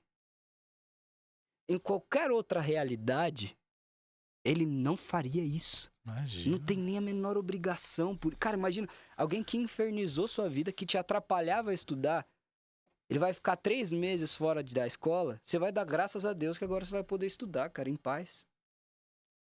Mas ele não, ele se preocupou comigo. Aí eu falei, cara, essa demonstração de amor, só é possível você amar alguém que claramente te odeia se o que o Deus dele tá dizendo é real. Se esse Deus é real, ele é verdade. Aí eu, cara, diante disso eu olhei e falei, tá, mas se esse Deus é real mesmo, eu não posso negar que ele é real. Mas por que, então, eu não consigo ter fé? Uhum. Aí eu entrei nessa outra crise. Tá. Porque na minha leitura, meus pais sempre ajudaram dependentes químicos e tudo mais. Gente bem ruim. Eu vi na minha frente, assim, que meus pais trabalharam. E aí eu olhava e falava assim, cara, eu sou um bom filho. Eu sei que eu faço minhas coisas de errado, eu sei que eu tenho meus erros, mas, cara, eu li a Bíblia. Eu participava de tudo na igreja, cara. Cara, você tem noção, eu tinha uns 15 anos, a minha igreja inventou um bagulho. Que era o Ministério de Dança de Homens. Boa, sensacional. Você vê que o cara aparentemente tá bem, mas... Cara, eu entrei no Ministério de Dança de Homens, cara, porque eu queria me envolver com as coisas da igreja. Aí eu, meu, cara... Eu já vi gente ter medo do inferno, mas nesse nível... Cara, eu brinco com os caras que eu falo... Eu só não fiz a apresentação. Ensaiei tudo. Saiu tudo. Na primeira apresentação que os caras falaram que a roupa era bermuda jeans e regata branca colada assim, eu falei, tô fora. Sai fora? Aí saí fora e não apresentei. Olha, rapaz. Mas, enfim... Seria um vídeo e tanto pra estar na internet. Seria. Mas aí, cara, eu me envolvi em tudo. Aí eu falei, por quê? Eu não consigo. Eu não sou tão ruim quanto esses outros caras. Eles sim não deveriam. Uhum. Então, na minha cabeça da época, era se eu posso olhar e Deus dizer quem ele vai mandar pro inferno, quem ele não vai, se todo mundo é mau, eu não sou dos mais maus. Uhum. E aí eu falei, e por que tem muita gente que é pior do que eu, mas tá indo pro céu? É, que eu vi lá se converter com meu pai, com a minha mãe, com o trabalho entendeu? que eles faziam. Então, tipo assim, como é que crise, hein, vai mano? salvar esses caras e não me salva? E aí, eu cheguei à conclusão de que eu precisava dessa resposta. Eu precisava, para eu continuar seguindo a minha vida, porque ali agora eu ia entrar para a vida adulta, eu precisava resolver isso. Uhum. A minha cabeça foi, meus pais são crentes, tudo que eles me ensinaram até hoje não foi suficiente para me responder. Eu questionava o meu pastor, conversava com ele, não foi suficiente para me responder. Eu conversei com meus líderes da igreja, isso não foi suficiente para acalmar meu coração. Eu li a Bíblia 3 vezes, não né? foi. Aí eu falei, tudo que estava ao meu alcance, eu tentei, e não resolveu. Aí eu falei, eu preciso ir para algum lugar que resolva isso. Meus pais, 1 ano antes, tinham me enviado para o acampamento do Palavra da Vida. Certo. Eu fui, passei a semana lá e tudo. Não estava nem interessado nas coisas de Deus lá. Eu fui brincar, me divertir, foi muito bom. Uhum. Mas lá eles falaram que tinha um curso de 1 ano para jovens que tinham acabado de terminar a escola e é tipo um preparatório de fé antes de entrar na faculdade. Ah, ok. Já ouvi falar. Que chama CLD. Aí eu falei, pô... CLD, verdade. Eu falei, vou lá. Cheguei pros meus pais, falei para eles, olha, eu quero ir... Você usa o discurso dos caras. Quero ir dedicar 1 ano da minha vida para Deus, antes disso e tal. Que pai crente vai achar ruim seu filho querer estudar a Bíblia, fazer viagem missionária durante 1 ano? Aí fui para lá. Minha expectativa era que Deus vai me responder isso. Aí passo o 1º mês, passo o 2º mês, passo o 3º mês, nada. Muda nada. Eu tendo capela todos os dias, aula sobre a Bíblia todos os dias. Era internato, então... Às vezes a galera serve de final de semana nas igrejas, né? Internato, eu morava com um monte de crente o tempo todo. A única coisa que eu fazia era ver com Deus o dia todo e nada. Rapaz. Aí lá você é designado para um coordenador, né? Aí eu cheguei pro meu coordenador, Joel Neto, o nome dele. Cheguei para ele e falei, ó, preciso te falar um negócio. Eu menti na minha ficha. Porque na ficha você tem que falar que crente, quando você se converteu. Eu não sou crente. Sou filho de crente, cresci na igreja, mas eu não tenho fé em Jesus. Eu vim pra cá porque eu queria uma resposta. Eu preciso resolver isso, mas eu achei que aqui ia resolver, mas já passou 3 meses, não mudou nada, não tô sentindo nada. Jesus, pra mim, Deus é verdade, eu entendi que ele é verdade, mas talvez realmente ele não seja pra mim. Aí ele olhou pra mim e falou assim, eu sabia que tu não era crente. Aí os sinais já foram dados. Aí ele falou assim, mas vamos fazer o seguinte, me dá só mais 1 semana. Se não acontecer nada, eu coloco suas coisas no meu carro e te levo pra casa. Aí eu falei, beleza. Tá bom. Alguém já esperou aqui 3 meses, né? Vamos lá. Aí chegou um dia lá, mano, eu sempre gostei de fazer trilha, essas coisas, né? Aí um amigo meu, que era do meu quarto, ia fazer a trilha que tem lá em Atibaia com os amigos, lá do PV mesmo, do seminário. Falou, bora? Eu falei, bora. Fomos fazer a trilha. Crente sendo crente, subiu um monte, que ele vai querer fazer Orar, lá em cima? né? Orar. Aí os caras foram orar e falaram, vamos orar separado. Cada um foi, beleza. Aí fui pra um canto lá e fiquei lá de boa. Esperando acabar o momento de oração. Aí eu tava lá, na minha de boa, cara. Rapaz. Aí eu tava lá olhando as coisas, aí você vê a cidade toda, você começa a ver Bragança lá de cima também. É onde tem aquela pedra? Isso, é Pedra Grande, okay. aí mesmo. Aí fiquei olhando tudo. Aí eu comecei a refletir sobre isso. Eu falei, pô, Deus, isso é real. Eu entendo, você criou tudo isso. Por que eu não? Me explica. Por que eu não fui? Por que eu não posso? E aí, cara, veio aquele sentimento dos 12 anos. Só que muito forte. E veio pra mim, porque você é ruim. Você é mau. E aí, cara, foi a primeira vez que eu falo, eu tinha 18 anos, primeira vez na minha vida que realmente eu disse, eu sou. Eu sou mau. Eu não presto. É, porque então, você tinha aquela visão de sou filho de crente, exatamente. Fiz então, isso, assim, isso. Putz. Até então eu entendia que o inferno existia e eu tava indo pra lá.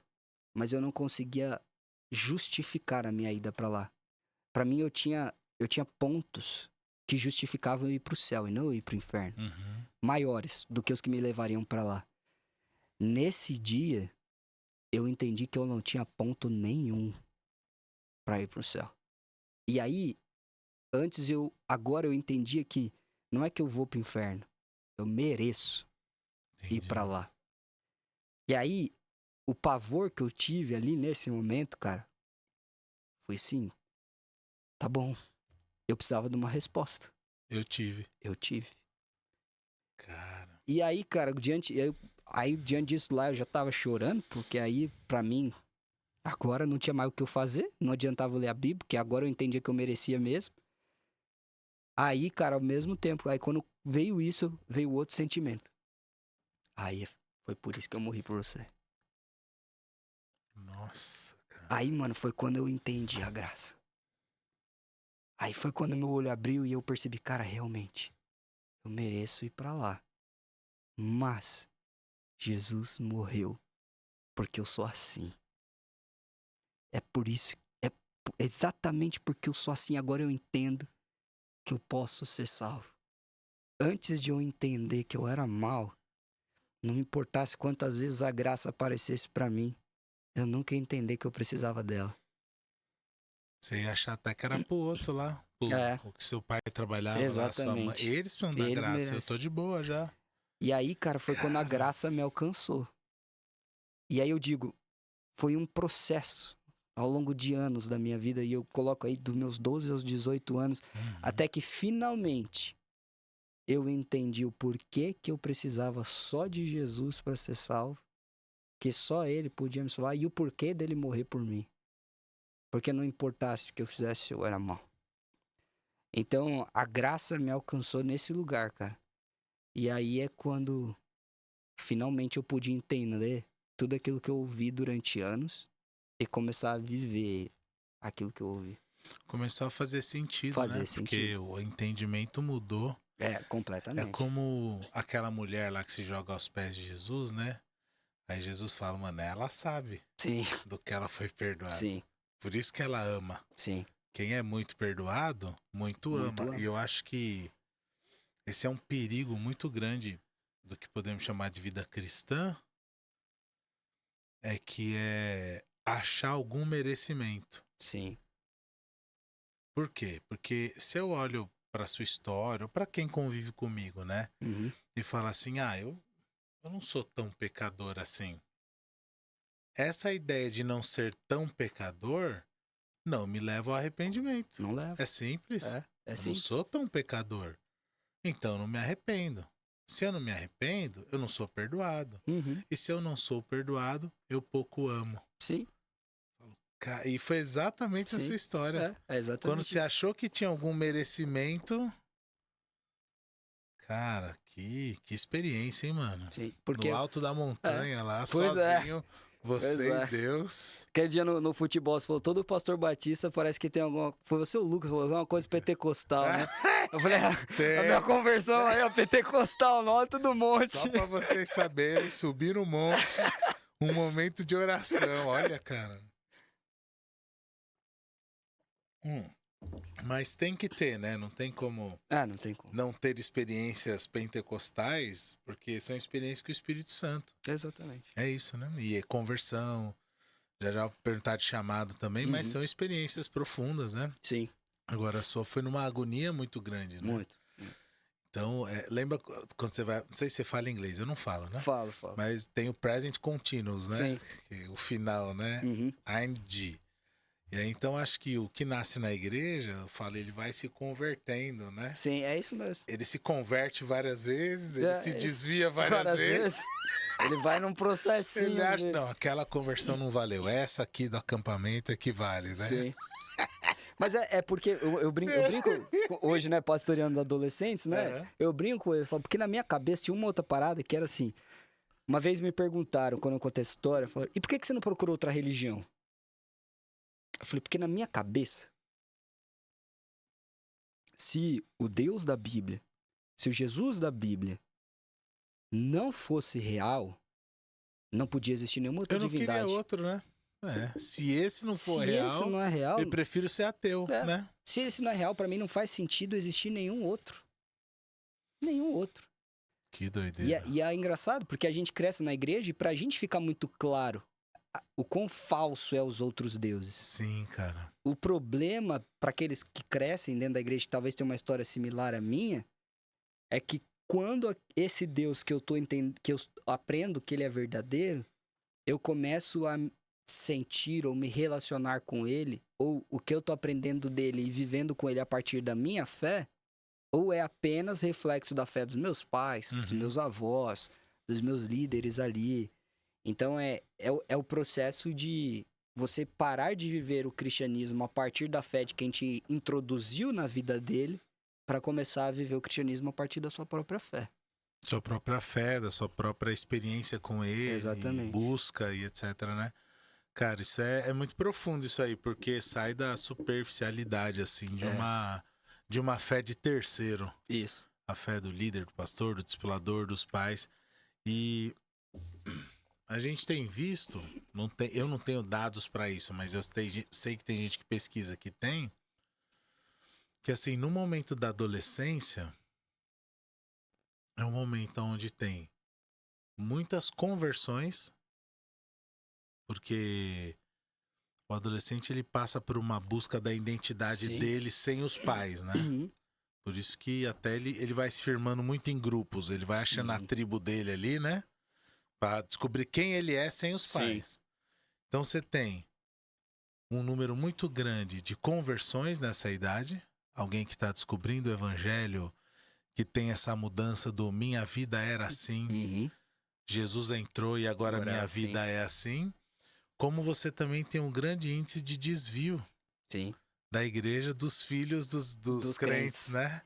Eles estão ali ouvindo desde de pequeno o evangelho, tal, e glória a Deus que na sua vida, como de muitos, seus pais acertaram em ensinar o caminho que a criança tem que andar, né?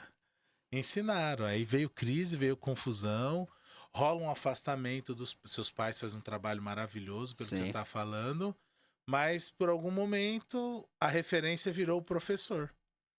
Exatamente. E o cara começou a falar do que ele acreditava, né? Sim. Eu gosto muito daquele filme... Pô, não vou lembrar o nome do filme agora. Do Lee Strobel. Lee Strobel, eu vou lembrar daqui a pouco. Mas você conhece o pastor Lee Strobel? Não. Já ouviu falar dele? É um pastor gringo, né? Em Busca de Deus? Acho que é Em Busca de Deus. O cara é um jornalista ateu. Ah, acho que eu sei que filme é esse aí. Filmaço, cara. Sei que filme é esse aí. Parece que tem até 3 filmes assim. Não, agora, depois uma sequência. Então, e aí a história dele, eles consideravam o maior ateu de todo. Ele tinha um mentor também ateu, né? Só que aí um cara da repartição dele, que nem parecia muito crente, falou: olha, se você conseguir provar que a ressurreição não aconteceu, você acaba com o Beleza, cristianismo. Aí fala, então é isso aí, eu vou provar. Aí o cara começa a ir atrás, o cara se considerava o maior dos ateus, aí vai falar com o historiador, vai falar com o arqueólogo, vai falar com o psicólogo, vai falar com o médico, e o cara acaba ficando sem saída, Sim, né? não tem Muito como. legal essas conversões, assim, dessas experiências. Eu não tive, a minha foi mais assim, cara, fui tendo altos e baixos, fui Uhum. tendo acertos e erros na caminhada toda. Mas nunca o coração saiu desse lugar. Fala, não, cara, é Deus. Uhum. Tá maluco? Se tem alguma coisa errada aqui, sou eu que não tô entendendo. Até deu polêmica aí, um brother falou na internet esses dias que... mas aí também seguir a Deus é muito fácil, né? Porque se a coisa acontece, é ele que fez... E quando não acontece, é culpa sua. Eu falei, acertou, miserável. É isso aí mesmo. É tudo na mão dele, jovem. Tá tudo bem. Mas situações da vida trazem as suas crises. E eu acho que as Sim. crises não vão parar. Porque a gente vai mudando de fase de vida e ela vai apresentando outras crises, Sim. onde talvez não seja tão aguda nesse sentido, mas perde um pouco de sentido naquilo, né? Sim. Pô, você comentando aí do tumor que você teve. No fim era benigno, né? Era Você nem benigno, falou. no final era benigno. Imagina seus pais, cara. Tá doido. Você conhece o pastor Renan Nossi? Não. Ah, eu vou fazer vocês conhecerem. É daqui da região? Não, ele tá no extremo leste agora. Ele passou por aqui, logo que ele chegou em São Paulo. Hoje ela é da Igreja Batista da Graça, Hermelino Matarazzo. Sim.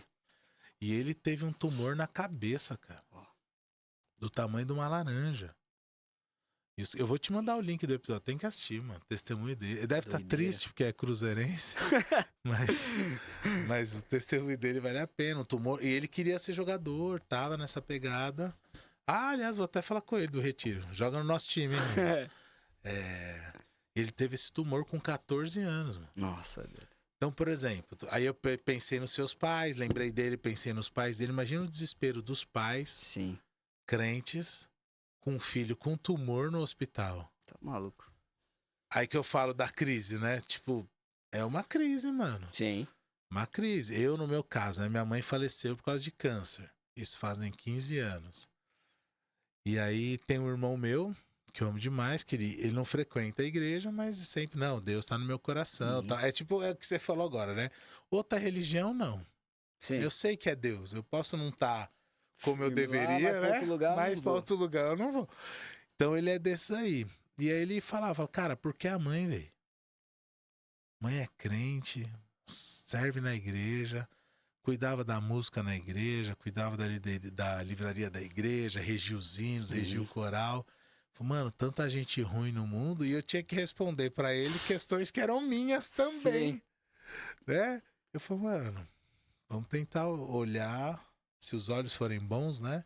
Sim. Tudo que a mãe construiu, pô. Somos em 4 irmãos, os netos e tal. Às vezes ia levar minha mãe pra um tratamento, um exame, alguma coisa no hospital. Aí você viu uma criança de 5, 7 anos com leucemia. Mano, se eu já tinha dúvida aqui, quando eu olhava aquilo, eu falava, Sim. Senhor, meu Deus do céu. Aí falava, imagina os pais. E minha filha, minha mãe faleceu em outubro de 2010.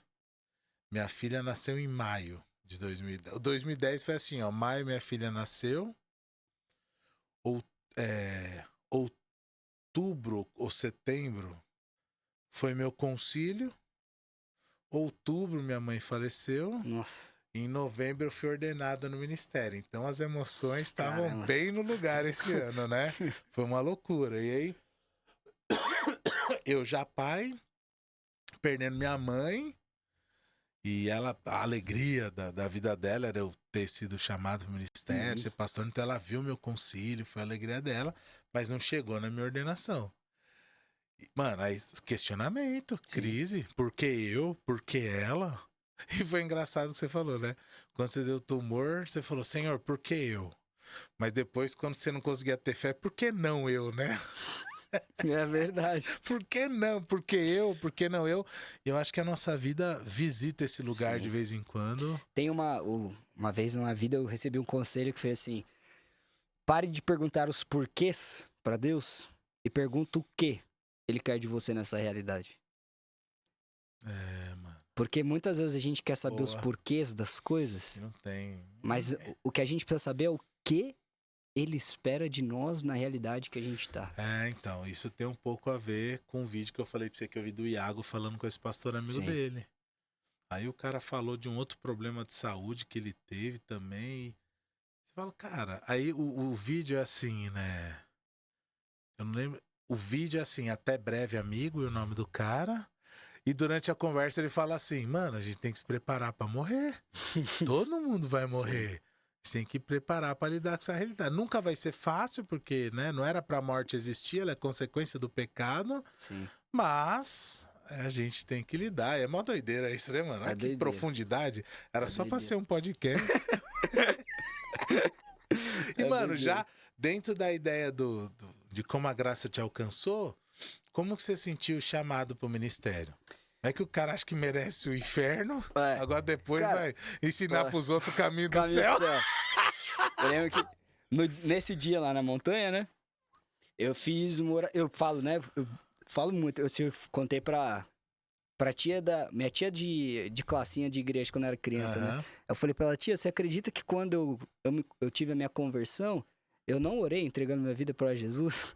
Nossa. Aí ela, como assim? Eu falei, porque assim, pra mim, quando eu entendi aquilo de Deus, foi por isso que eu morri por você, cara, pra mim ali imediatamente já caiu, pum, agora já era, tô salvo. Entendi. Não preciso fazer mais nada, já foi. Aí eu lembro que eu fui orar depois, uma oração de gratidão, né? Mas aí eu lembro que a minha oração, ela foi literalmente assim, já vivi 18 anos como eu queria. Daqui pra frente, do jeito que você quiser, eu vou. Rapaz, Ponto. olha só. Então, naquele dia, a minha oração foi: do jeito que você quiser que a minha vida seja, eu vou fazer, vou caminhar para que ela seja. E eu entendo que ali o meu chamado acontece. Ali já. Ali. Então, se a minha conversão eu vejo como um processo, eu vejo esse dia como o meu chamado. Um ato ali, a hora que você se dispôs. Aí esse eu lembro a data. Ah, tá vendo só? Dia 11 de março de 2015. 2015. E como foi a conversa com o coordenador Então, na volta? Aí, pois é. O cara tinha te pedido uma semana. Cara, eu vi aqui. Cara, são longas histórias, né? Bora? Porra, o cara, ele se converte e ele ainda precisa se livrar de muita coisa, né? Sim. Então, eu quase fui expulso lá do seminário, né? E aí ele... Essa semana, tem 2 semanas eu tava numa chamada de vídeo com ele, né? A gente conversando coisas bem sérias, assim, da vida, do ministério e tudo. Aí ele começou a dar risada do nada. Eu falei, o que tá acontecendo? Ele falou, cara, você já parou pra pensar que há 10 anos atrás eu quase te mandei embora do seminário? Pois E agora a cara. gente tá aqui conversando sobre como vamos servir e ser usados por Deus na vida ministerial. Ele tá me chamando pra fazer uma parceria com a igreja dele lá, numa ação que eles querem fazer.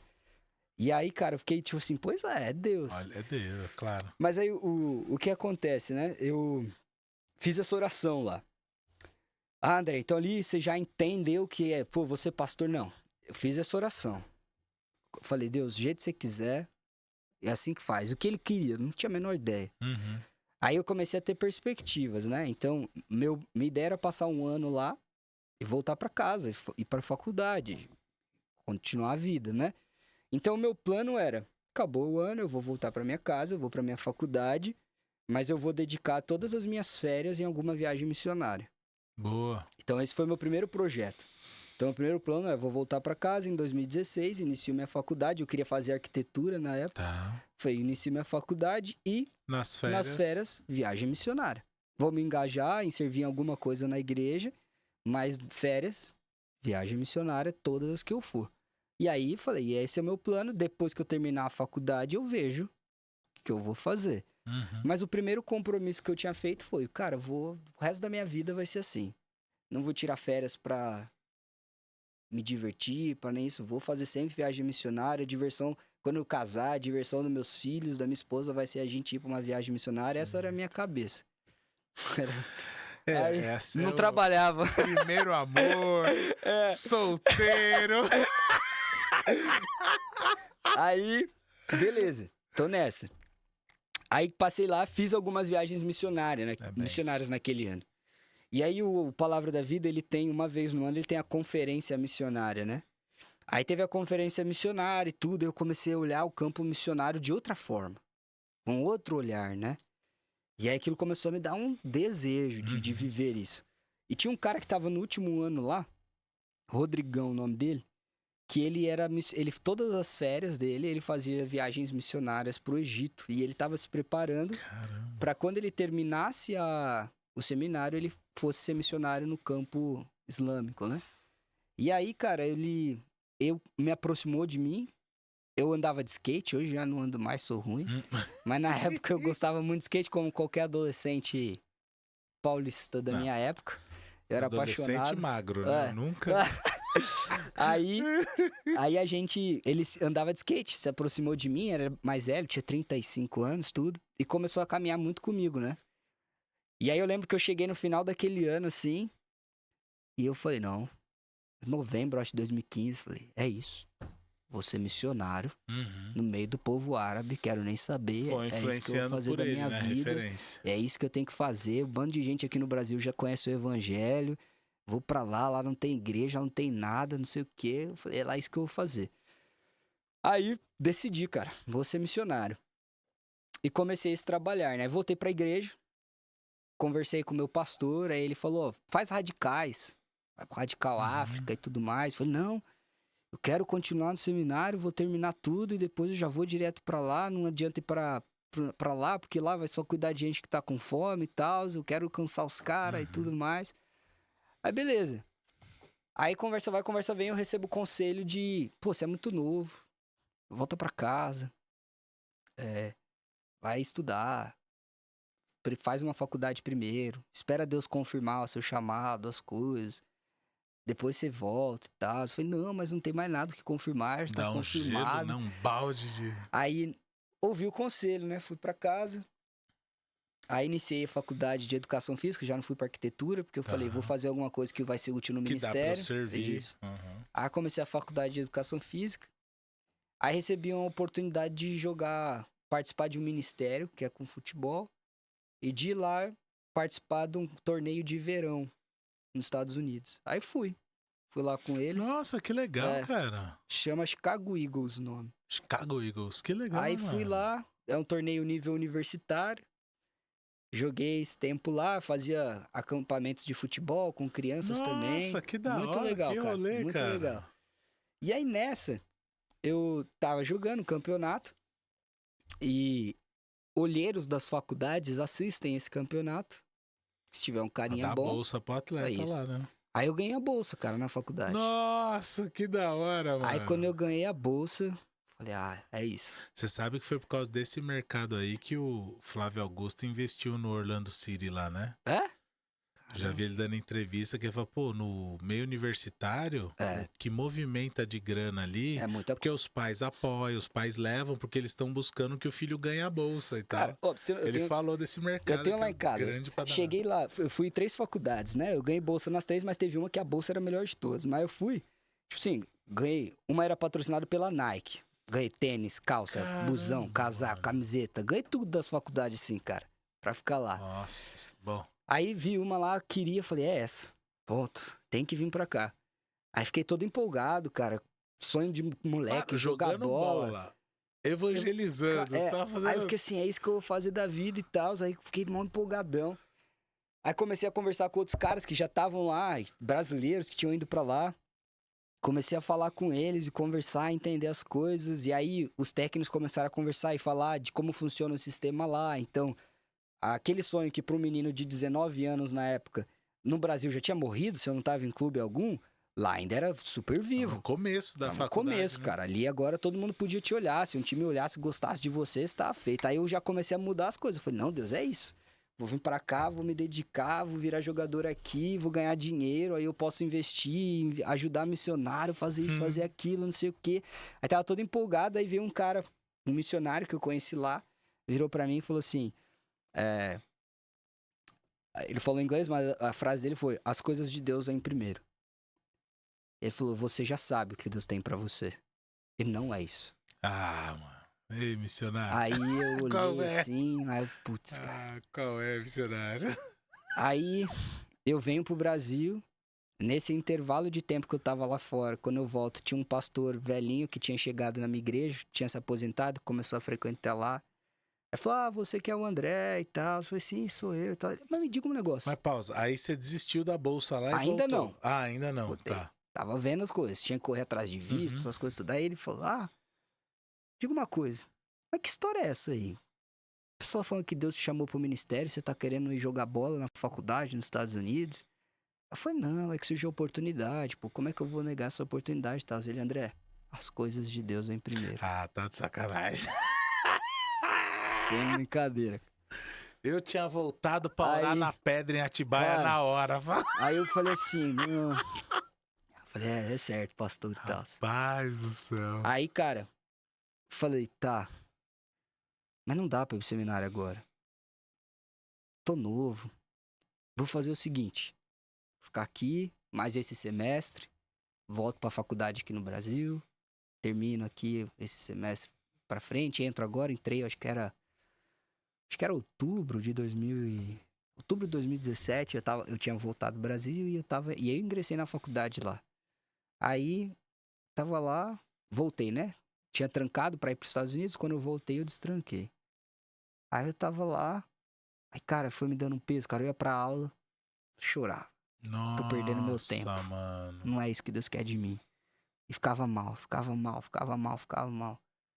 Aí um dia eu cheguei da faculdade, pegava o metrô e busão, e meu pai me pegava no ponto, que eu chegava bem tarde. Aí ele me pegou lá no ponto perto de casa, eu chorando. Eu chorava direto, mas quando chegava perto de casa eu engoli o choro, né? Aí esse dia eu não consegui. Aí chegamos em casa, meu pai, vai dormir, filho, descansa. Descansei, no outro dia eu acordei, ele, o que que tá acontecendo? Aí eu comecei a chorar, pai, eu não aguento mais. Não é isso que Deus tem pra minha vida, eu tô gastando meu tempo, minha energia em coisas que não é o que Deus quer. Aí ele virou pra mim e falou assim, filho, desde que você foi pros Estados Unidos, não é isso que Deus tem pro meu filho. Ele falou, desde lá eu oro pra que Deus te dê uma tristeza tão grande Nossa, cara. que você não aguente mais. Aí ele falou, sabe por quê, filho? Ah, não. Não vem não. Porque as coisas de Deus vêm Putz, primeiro. cara, aí não. Aí eu falei, tá bom, Deus, eu entendi. Aí não tem por onde correr, né, mano? Aí voltei pro seminário. Falei, cara, vou ser missionário. Aí fui pra lá. A história é longa, se eu for ficar falando, eu vou falar muito. Aí no último ano lá, tava no último ano, cara, de seminário, tudo pronto. A ideia de missões entre Continuava os firme. muçulmanos. É. Ou voltou, Foi não, mudando. só a missão. Missão. Que aí o que aconteceu? Missão tomou meu coração. Falei, é isso. Fui pra lá, último ano no seminário, já tava tudo organizado com um professor que tinha uma parceria com o ministério na Nova Zelândia, de plantar igrejas ali na região da Nova Zelândia. Ia pra lá, ia me formar e ia pra lá. Ficar um ano, voltava, casava com a Ana, que a gente já tava noivo. Falei, volto e a gente vai pra lá. Depois. Aí, cara, tudo certo. Tô no ministério de final de semana na igreja. Dei uma aula e tudo mais lá, de EBD, os pré-adolescentes. Um pré-adolescente veio, me abraçou, agradeceu, falou que nesse tempo que eu tava lá, ele tava aprendendo a Bíblia de um jeito que ele nunca aprendeu antes. Aí ele falou isso, eu senti, é aqui que eu te quero, meu filho. Na minha igreja, com o seu povo. Eita. Aí eu falei, não. Não. De novo. Eu falei, logo eu não, pô. Por que eu de novo, né? Tá tudo aí, certo já. Fui conversar lá, mais uma vez, com o meu mentor e tudo mais. E aí ele falou, André, você sempre foi um cara muito engajado com esse negócio de missões, sempre falou que era isso que você queria e tudo mais. Foi mais ao longo do tempo que a gente caminha junto, aí ali já eram 5 anos. Cara, Deus tem te capacitado para ser um pastor, para estar numa igreja, para estar pastoreando. Os dons que ele tem te dado, eles são visíveis. A mudança que ele tem feito em você para isso tá claro para todo mundo aqui. Mas só que você tem o seu perfil. Você é muito irredutível. Pra você mudar de opinião, tem que vir alguém aqui, Deus tem que vir lá e te dar umas lapadas. Deus tem que mandar as confirmações de pessoas aleatórias, exatamente. né? Tipo... E aí, cara, eu entendi. Eu falei, tá, mas o que eu faço então? eu tinha um plano. Eu tinha um plano pra casar, eu tinha sustento pra este plano, não tenho sustento. Se eu falar não tenho mais esse plano, morre meu sustento. Uhum. Pô, é melhor morrer seu sustento do que você fazer o que Deus não quer, aquilo que você falou hoje. Você ter sucesso no que, é o que Deus quer. Aí, cara, desistimos de tudo. E aí fiquei o último ano lá do seminário. Nada, oportunidade nenhuma. Nenhuma igreja aparecia, nada. Rapaz. Aí na última semana, cara, semana de formatura, vai um pastor lá de Santos lá. Falou, queria um cara que tá se formando pra ir lá pra igreja. Criaram um ministério de adolescentes na igreja. Aí me indicaram pra ele. E aí fui, cara. Cara, do nada. Do nada. Da onde você não ia imaginar. Foi. Eita, rapaz. Aí você chegou em Santos e de Santos agora voltou pra São Paulo. Cá. E, mano, a gente já tem que encerrar, velho. Tempo tá aqui, bom, você viu? Não, voa. Aqui dentro é outro tempo. É o Kairos aqui. Não é o Loga. É o Kairos. E como tem sido hoje, né? A graça de Deus através da sua vida. Como que é a sua atuação lá na igreja? Fala um pouquinho pra gente entender. Tá. Cara, eu tava até pensando nisso hoje no carro por outros sentidos, né? Que às vezes Deus coloca alguns desafios ministeriais pra gente. E eu digo que na minha história eu disse não pra alguns por não me sentir capaz. Uhum. E aí agora eu tô com um na mão que vem desse professor que eu te falei. Essa parceria aí, né? E eu tô com muito medo. Tá.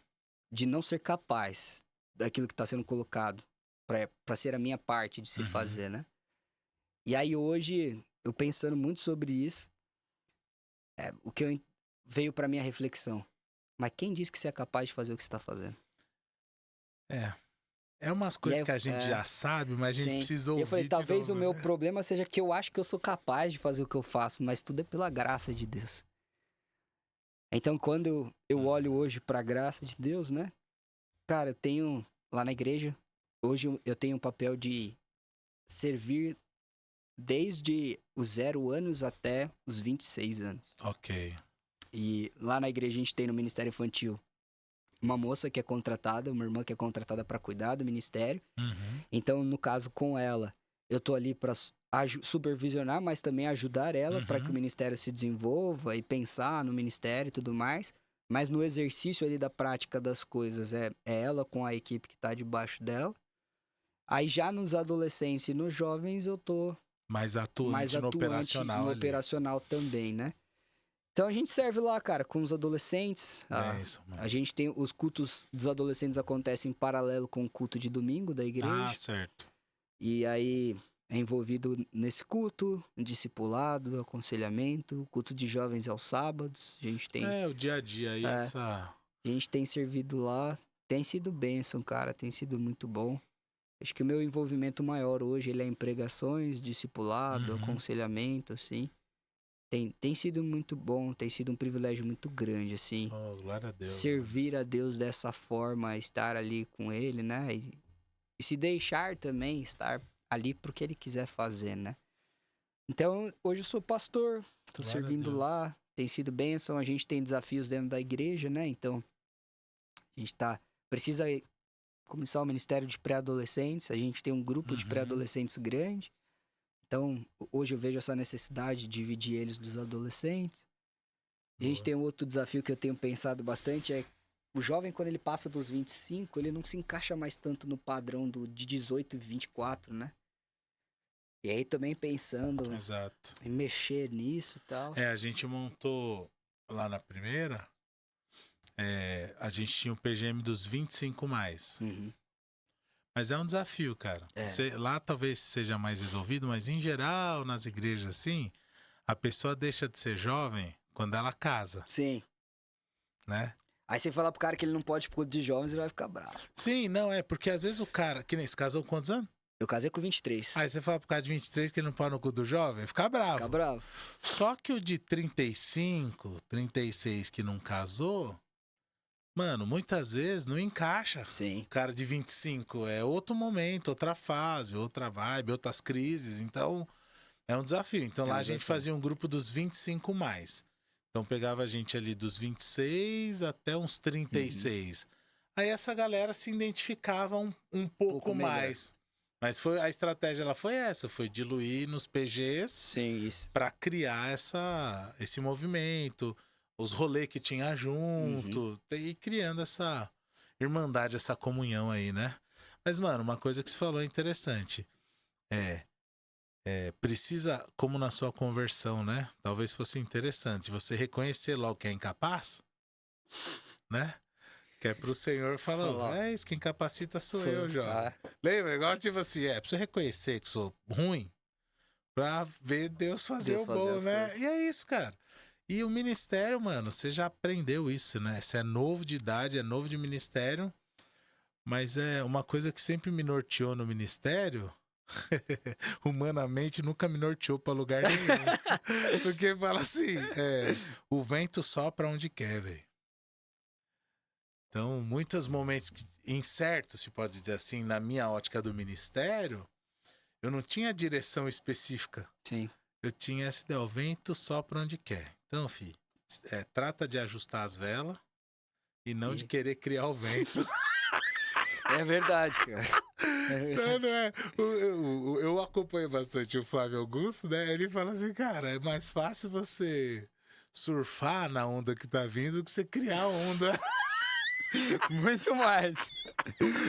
E aí, falando do vento do espírito, mano, ele sopra onde quer, velho. Não dá pra gente saber. A gente planeja, às vezes, até pra cá, porque o vento tá indo nessa direção, mas do nada o vento muda. E aí talvez venham algumas crises, né? Poxa, Senhor, mas tava tudo indo nesse vento aqui, agora do nada. É isso, jovem. E, mano, pra gente encerrar mesmo, alguém que você acha que eu posso trazer aqui pra gente trocar essa ideia sobre a graça? Mano, eu tenho um brother, tu não conhece ele, mas eu posso te fazer essa ponte, eu acho que seria um cara muito legal. Se chama Pedro Vercelino. Pedro Vercelino. Que é o Pedro? Quem que ele faz? Ele é pastor. Ele é pastor de uma igreja lá em Atibaia. Eu conheci ele no seminário. Rolezinho pra ele, mas se ele topar... Ele vem, ele de boa. Que da hora. Mas ele é um cara muito de Deus, assim. Ele é professor de teologia hoje também, já seminários. Cara feríssimo no grego. Nossa, fera demais no grego. Aula aqui. Fera demais no grego. Mas é envolvido lá no Palavra da Vida. Legal. Não, show de bola. Cara, não, você bom, indicando, eu confio, tá tudo certo. Vamos tentar fazer essa ponte aí. E livro, mano? Tem algum livro que você indica, o que você tá lendo, o que você já leu? Mano, tem um livro, até trouxe minha colinha aqui, ó. Boa. Ele chama A Vida que Satisfaz, do Carlos McCord. A Vida que Satisfaz. A Vida que Satisfaz. Ele trabalha o livro todo, ele vai trabalhar com base em João 15, que fala, e ele, todo o trabalhar dele é sobre a vida cristã, e ele traz na perspectiva de João 15, onde Jesus diz que ele é a videira e nós somos os ramos. E aí ele traz a ideia de que a vida cristã perfeita não é aquela que se esforça para ser perfeita, mas aquela que constantemente está se nutrindo na videira que é perfeita. Perfeito, é isso. Então a ideia é que uma vida que satisfaz é aquela que está constantemente buscando estar satisfeita em Jesus e que não está gastando seus esforços em ser um cristão perfeito. Tem uma frase do Piper que é assim, Deus é mais glorificado, mais satisfeito à medida que você é satisfeito nele. Isso, é isso mesmo. Sensacional. E tipo assim, e João Rapidinho, 15, pra aqueles que acreditaram que você não ia lembrar... John Piper eu lembro. Olha, John Piper deveria ler muito mais. É que eu gosto muito de vídeo, né? Certo. Minha droguinha é o vídeo. Eu gosto muito de assistir. Mas só como a minha memória é uma tragédia, aí eu esqueço. Mas esse eu lembrei. Acho que tá nos 5 pontos dele. Enfim. Certo. Eu gosto muito de João 15. Gosto muito de pregar João 15. Porque tem, se pode dizer assim, tem 2 ênfases ali no texto que aparecem repetidas vezes. Que é o quê? Permaneça e dê fruto. Permaneça e dê fruto. Mas eu entendo que, infelizmente, a gente coloca ênfase no dar fruto. Isso. Mas eu acho que a verdadeira luta é permanecer. Porque quando você permanecer... Você vai dar fruto. Vai dar fruto. Não tem pra onde fugir. Exatamente. Permaneceu na videira, só tem 2 certezas. Fruto e poda. Aí a gente tem que saber exatamente Sim. que tem alguns momentos que é de poda para Sim. que dê ainda mais Dá mais fruto. fruto. Segue o jogo. Exatamente. Mas a luta nossa do dia a dia... É permanecer. Nossa, vou dar fruto hoje. Não, permaneça. E deixa aqui. Nossa, gostei muito. E aí a gente vai na contramão do evangelho pregado de hoje, né? Onde muitos que pregam o fruto, né? O esforço pro fruto. E não o esforço para permanecer em Cristo. Não, mas aí o problema só piora, né? É.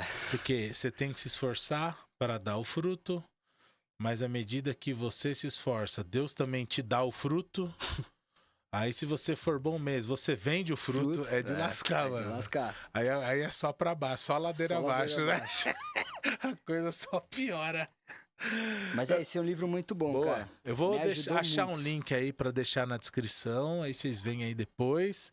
E André, eu quero te agradecer, mano. Você vê que a conversa ia muito mais longe. Tamo junto, Um monte foi bem de história demais. aí você não contou, que não deu tempo. Quem sabe futuramente. Mas quero agradecer, mano, sua vinda aqui, agradecer sua vida, a amizade que a gente tá desenvolvendo cada vez mais aí.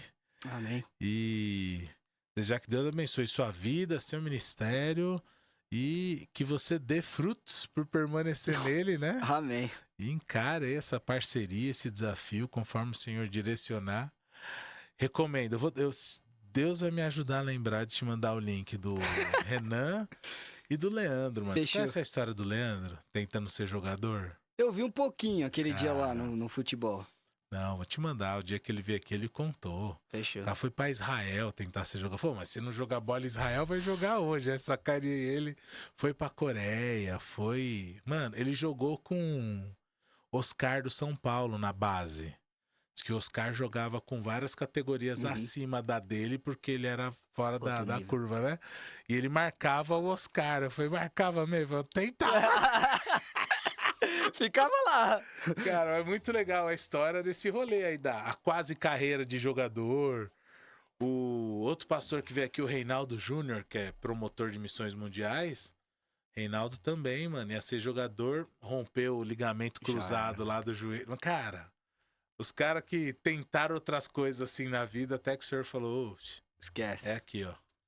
Né? Bom, muito obrigado também a você que ficou até aqui, assistiu até o final. Você viu quanta história? Nem deu pra contar tudo, jovem. O podcast tá ficando pequeno. Mas tá aí pra você conhecer o testemunho do André, como Deus agiu na vida dele. Às vezes tá passando uma crise parecida, que você vê que tantas coisas que ele falou aqui. Então que tenha te abençoado. Eu continuo insistindo com você pra não esquecer do rolê da internet. Então se inscreve no canal, curte, manda pra galera. Logo, ó, pra 2026 vão ter várias novidades, sabe? A gente vai começar a ter as nossas edições aqui pra ter os cortes. Aí você pode mandar por trecho, né? Ao invés de mandar o episódio inteiro. Então, ore por nós. 2026 tem várias novidades. Obrigado por ficar aqui. Deus te abençoe. Segunda de graça, toda segunda às 20 horas, ou quase toda segunda, mas sempre às 20 horas aqui no canal do YouTube. Valeu!